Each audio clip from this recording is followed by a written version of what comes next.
All right, let's dig a little further into our letter.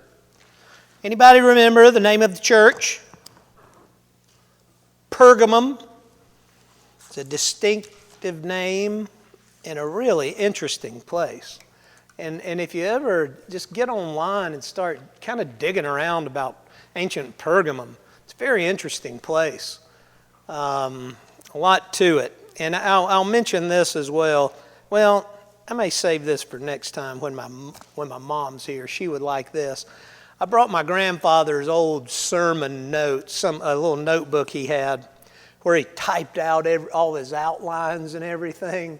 And if anybody's interested in looking at it, I'll put it, and I'll do it next week too so my mom can enjoy it. But I'll turn it to the page here when we're finished where he was going through Revelation and this particular study on the church in Pergamum, the letter.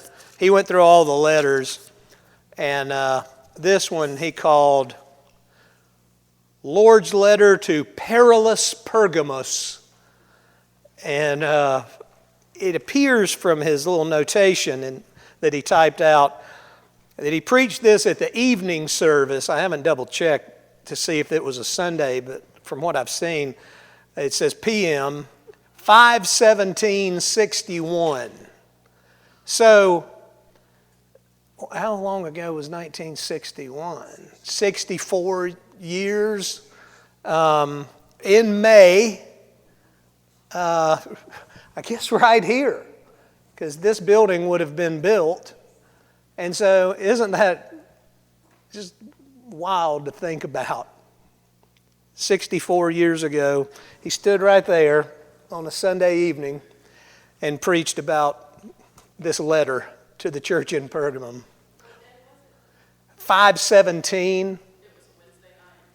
It was a Wednesday night. Because May 14th and 61 was Mother's Day.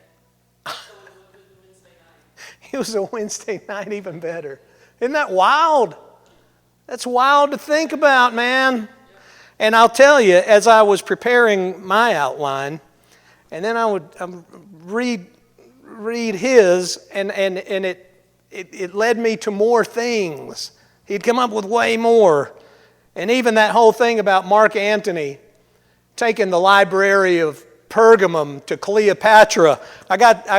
He's the one who turned me in that direction to explore all of that. I had not encountered that elsewhere. But it was his notes that kind of led me there.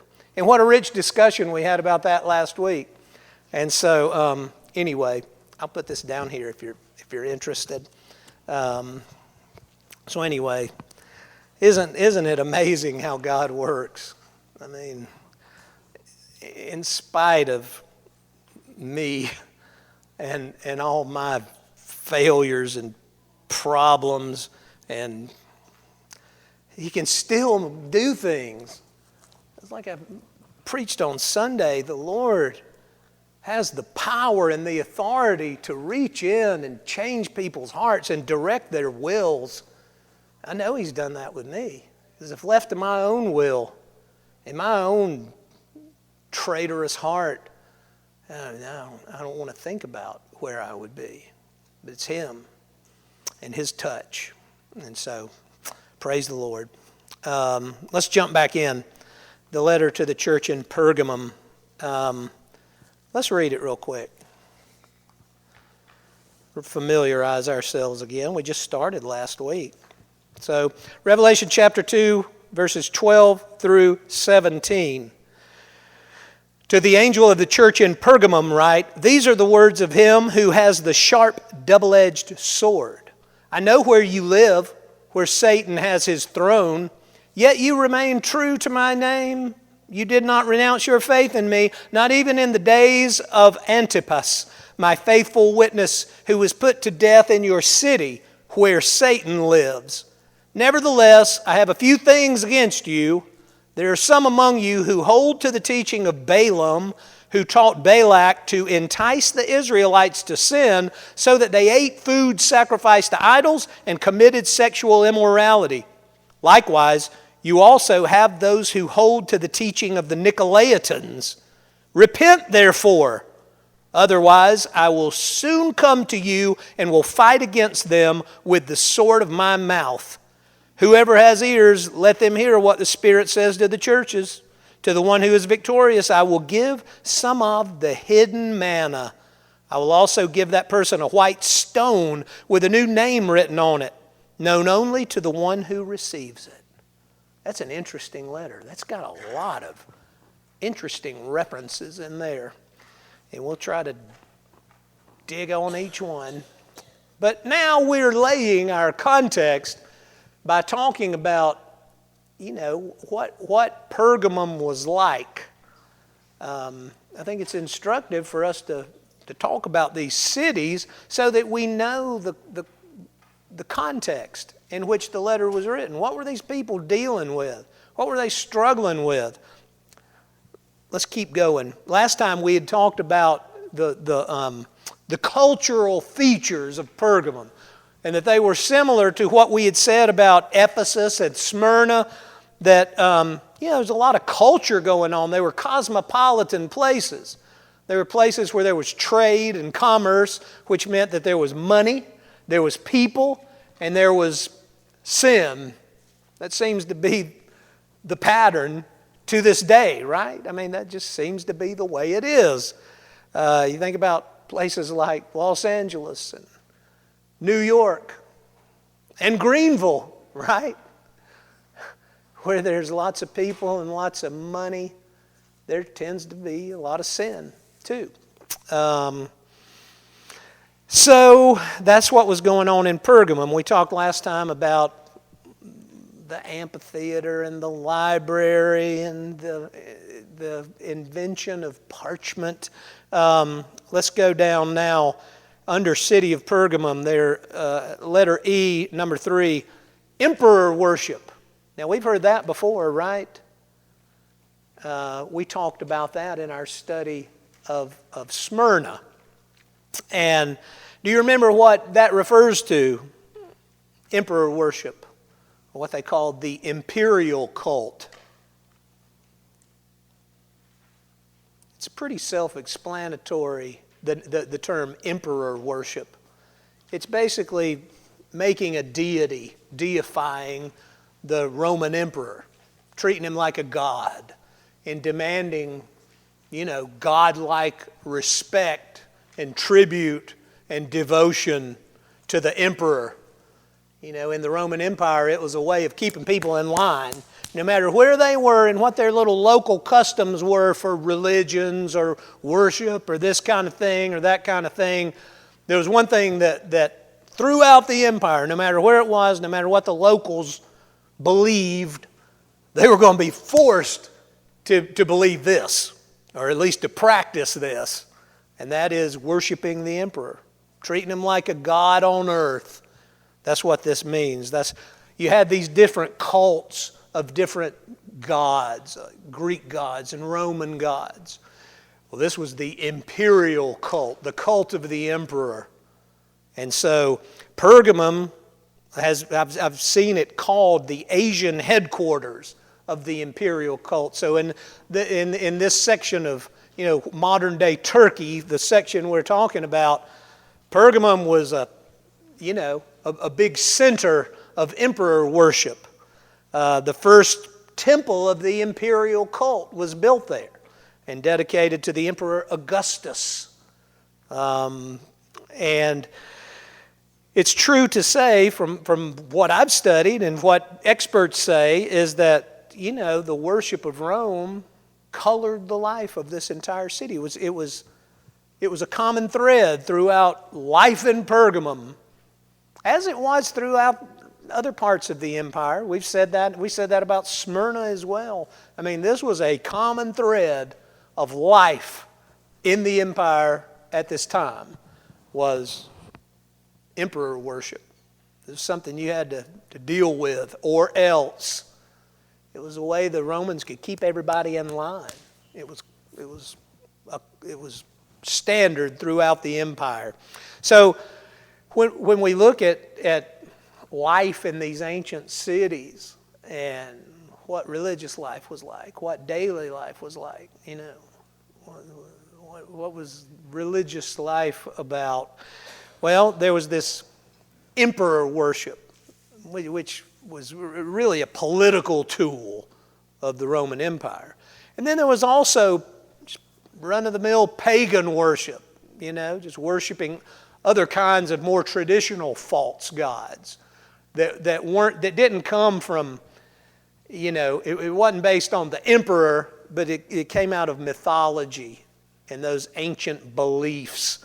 And so pagan worship had been around since since Genesis, and this is the way this was expressed in Pergamum. It was big on pagan worship as well, and there were several cults that really stood out. Each so-called god would have his or her own cult, little worship group, or people that were devoted to this or that particular god or goddess.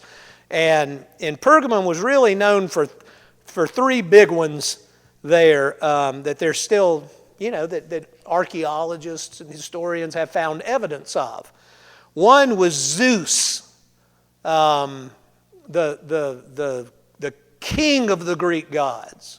Zeus was a big one. He was the Greek god of sky and thunder. He was the one who could throw a lightning bolt or something. But he was the head god. And so there was the cult of Zeus, the cult of Athena, who was the goddess of wisdom and warfare. And every time you look it up, it says, and handicraft. And so so next time you're knitting or, doing something handy around the house, think of Athena. I found it interesting, in the descriptions of her, there's a wisdom and warfare and handicraft. But when you think about it, those things do sort of go together. And then there was Dionysius, the Greek god of wine and pleasure and drunkenness and fertility and festivity. Really, Dionysius was the god of partying. Okay, he was the party god. So you had Zeus, the king of the gods. You had Athena, the war goddess, and then the party god. And those were the big cults there in Pergamum. And if you'll look in your pictures in the back, our little picture section, look at pictures 3 and 4. There's a picture there. Picture 3 is a picture of the ruins of the temple of Zeus. There was a very famous temple there dedicated to the Greek god Zeus. And so that's where people would go to pay tribute to Zeus and worship Zeus. That's what's left of it. Is very well known. And then down below there, picture 4, that's what they call the altar of Zeus. That has a really storied history, and I have to tell you a little bit about it because it's just so interesting. This altar of Zeus. Sometimes you'll see it referred to as the Pergamum altar, the altar of Pergamos, but it's the altar of Zeus. And what you see in the picture there is part reconstruction, but part original. And so if you look, there's the stairs going up and the stairs around. There's the top part with the columns. A lot of that is reconstructed, but it's all reconstructed to display the main thing about this altar, which is the part in the middle, those pictures. That's a relief, that's a frieze that goes all the way around, and it's just carvings in 3D of figures from Greek mythology and stuff like that. It's really incredible to look at, and all that's original. All that survived. And so what happened, this is really interesting, the site of Pergamum had been, kind of explored through the years, but it really wasn't excavated in full until the late 1800s. And they started going in and excavating Pergamum. And they found this altar to Zeus and this relief with all these pictures and all these different sections together like that. Now they've recreated what it might have looked like and what it probably looked like and the way the whole thing was constructed there. But what happened was, it was excavated in the late 1800s, and by the turn of the century, right around in there, they had gathered up these pieces of the relief, these sculptures on, sections, and they took them to Germany and put them on display, and they had exhibitions and that kind of thing. And then they point out, the historians who talk about this, is that Germany didn't just steal these artifacts. They were legally purchased. And so at a certain point in history, the nation of Turkey, where Pergamum is now, started going after some old artifacts that had been stolen. But they actually allowed these to remain in Germany because apparently they were legally purchased and taken to Germany. Okay, well, eventually they built something in Germany called the Pergamum Museum, and that was built around 1930. And so they took these pieces of this relief, some of which weighed over 2,000 tons, I think it said, was it over 2,000 pounds? Now, 2,000 tons would be a lot of tons. I'll clarify. They were heavy, okay? Anyway, they put them in this museum, and that's when they kind of set up that display. That picture that I've taken there, that I put in here, that's taken from a museum in Berlin. That's from the Pergamum Museum. That's what they call it, the Pergamum Museum. And they recreated what that temple altar might have looked like. Well, this altar is the largest known altar from the ancient world. I've seen it called the eighth wonder of the world. It's so big, and these pieces are so massive. And so, in about 1930, they put it in this museum. Well, what happened within the next 10, 15 years? World War II broke out, and so to protect these pieces that came from Pergamum, they took them down in a bunker in Germany, this bunker that was used to protect precious stuff. And from what I read, the bunker was actually at the Berlin Zoo. So they took these pieces of the altar from Pergamum and hid them down in this bunker at the Berlin Zoo. Well, after the war, after the siege of Berlin, Russia went in 1945 and took the altar pieces and took them to St. Petersburg. And so they actually made their way. They'd made their way from Pergamum to Berlin, and then they made their way from Berlin to St. Petersburg, Russia, but ultimately Russia gave them back. It said in 1958. So they made their way back to Germany. Turkey didn't make a claim on them because apparently they'd been taken legally. And so from that time on, they've been displayed in the Pergamum Museum in Berlin. And that's what you see there. I found that to be an interesting story. That these huge, massive, ancient pieces of sculpture were moved all over the world, survived World War II, and it all goes back. It's like we say, these people, this letter was addressed to. These are real people in a real church, in a real city, with real cultural stuff going on. And that's really fascinating. Now here's one more. Let's talk about this. There was another cult operating there in Pergamum to a lesser-known Greek god. I mean, anybody heard of Zeus? Heard of Athena? Dionysius? pretty much those are familiar. How about Asclepius? You ever heard of the Greek god Asclepius? Well, Asclepius, before he became a god, apparently he was a doctor. He was a person who practiced medicine in Greece around 1200 BC, is the date given to him.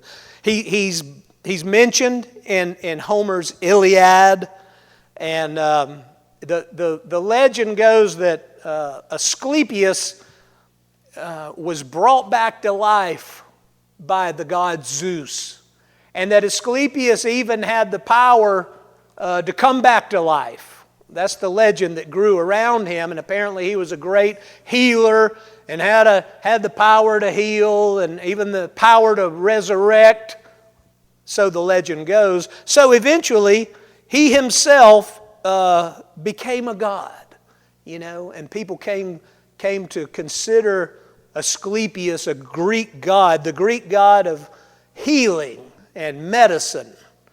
And so there in Pergamum, there was a temple dedicated to him. And that you'll see that in the ruins of that temple, or picture number 5. And so there was a whole temple there, a whole place dedicated to the cult of Asclepius. And it was built down at the base of the Acropolis around the 4th century BC, they say. The temple was built near a sacred spring somehow. And apparently there was a staircase, and you went down into a tunnel and, got healed. In its day, and its day is the days we're talking about here, in its heyday, this was one of the most famous healing centers in the world. It was like a Mayo Clinic of its day, right? A Johns Hopkins of the ancient Middle East, okay? People would go there to be healed. And according to Greek mythology, Asclepius, one of his symbols was he had a rod or a staff that had a snake, entwined around it. And that, if you look at your picture, you probably already saw it. Picture number 6. That symbol has endured. It's called the rod of Asclepius, or the staff of Asclepius, or the Asclepian staff, or something like that. And it endures today as a symbol of medicine and health care. Where have you seen that? Ambulances? Yeah. There's a thing called Blue Cross, Blue Shield. If you look on the shield, that's what's there. It's the rod of Asclepius. And so the symbol endures today. And I thought this was interesting too. Sometimes the rod of Asclepius is confused with another symbol called the caduceus, which is picture number 7. It's like a staff with 2 snakes and then wings. And sometimes that's used for health care and medicine, but really that traditionally is a symbol of commerce and business and money.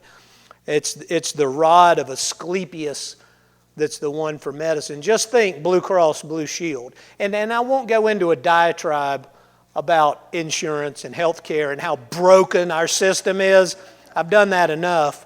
But maybe it's because they use a Greek god symbology as their little symbol.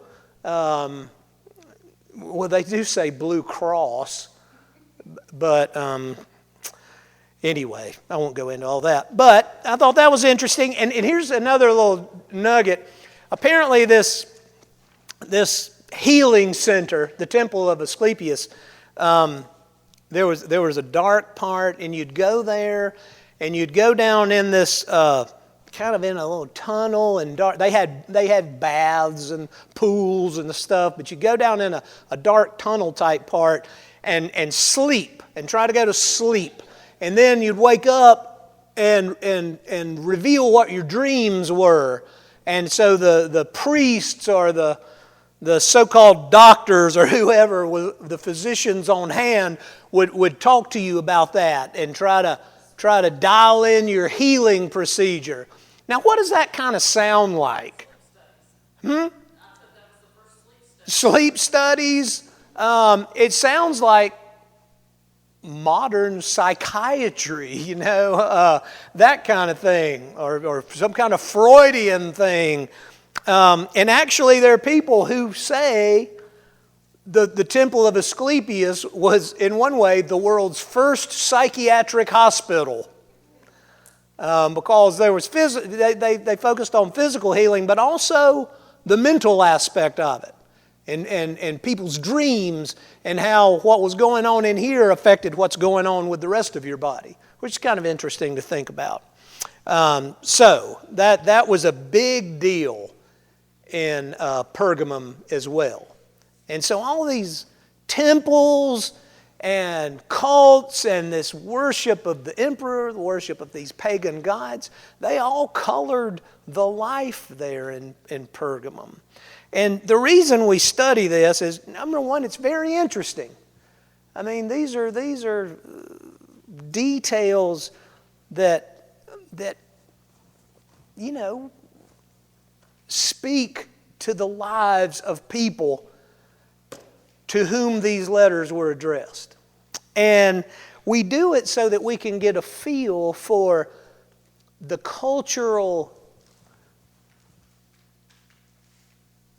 stew that they were swimming around in, so that we can get a feel for the cultural pressures that they were under, for the kind of cultural draw that was trying to pull them away from the gospel. Because do we have cultural pressures today? Isn't that what this letter is speaking to, like the other letters that we've read is speaking to?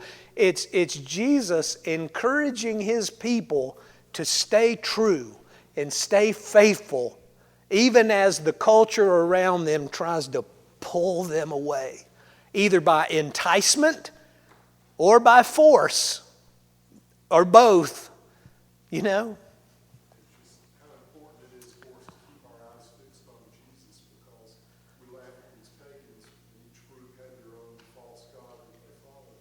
But then in the first century, in 1 Corinthians, some followed Paul, some followed Apollos. It creeps into the church too. it does. Have mascots instead of all worshiping Jesus. Yeah, that's a great point too. And that leads to my last little question. Like John said, we look at these people and say, man, you go to some temple to worship some lightning bolt throwing god, or Asclepius, with a rod with a snake wrapped around it. And maybe if you got touched with that snake, maybe you'd get healed, or something like that. But today, do people still worship false gods? I was thinking that same thing. It's like we don't have those gods personally, but the things that they represent. Yeah, that's a great point. Think of the things they represent. Zeus, sky and thunder. Nature, natural forces. Athena, wisdom, warfare, handicraft. Dionysius, wine, pleasure, festivity, having a good time. Do people still worship false gods? Today we think we're so much more advanced than these people. We may not have these figures that represent these things, Zeus and Athena. I mean, we don't worship gods like that anymore. People today are too progressive for that. But do they worship what these gods represent? I mean, it's the same thing. Same today. What do people worship today? What false gods do people worship today? Fun, pleasure, money, entertainment. Yeah. Drugs. I heard earlier before we came to church that the United States is the number one for the use of opioids in the world. I don't doubt it. I don't doubt it. And why is that? What are people looking for? Whether it's money or drugs or sex, all these various forms of pleasure, you know? But ultimately, what are they looking for? They don't realize it. They're looking for fulfillment. They're looking for meaning in life. They want purpose and fulfillment and contentment, you know? And what they don't realize is, as has been said, there's a God-shaped hole in their heart. And none of this can fill it. And it might mask it for a while, but when the numbness wears off and you start feeling again, it's there, and the only thing that can fill it is God through Jesus. The only thing that can fill it is God, and the only way to get God is through faith in Jesus. Is the way, the truth, and the life. No one comes to the Father but by Him. And so it's been going on as long as there have been people, you know. They've been looking for something and in all the wrong places. And that's why we look to see what were these people back in Pergamum when this letter was written. What were they up against? What were they facing as Jesus wrote them the letter to tell them to stay dedicated, stay firm? Yeah, that's what he says, and we're going to get to that. Where Satan dwells. Yeah, right. We're going to talk about that and say, well, what would he say to us today about that? But that's why we spend the time to look, because in so many ways, even though it's so different in some ways, in many ways it's not that different when it comes down to the heart and what people really need. It's the same as it's ever been. So we'll jump into the letter itself next time. Let's pray. Dear God, thank you for your word, for the richness of it, and just the inexhaustibleness of it, that we can just keep on digging and digging, and you just keep on giving more and more. That 64 years ago, this letter was being studied in this church, and it's just as rich and as vibrant and as full of wisdom and relevant as it's ever been, as it was 2,000 years ago. Help that to be real to us, and help us to really take it to heart and hear what Jesus says to the churches. Let us hear it. In His name, amen.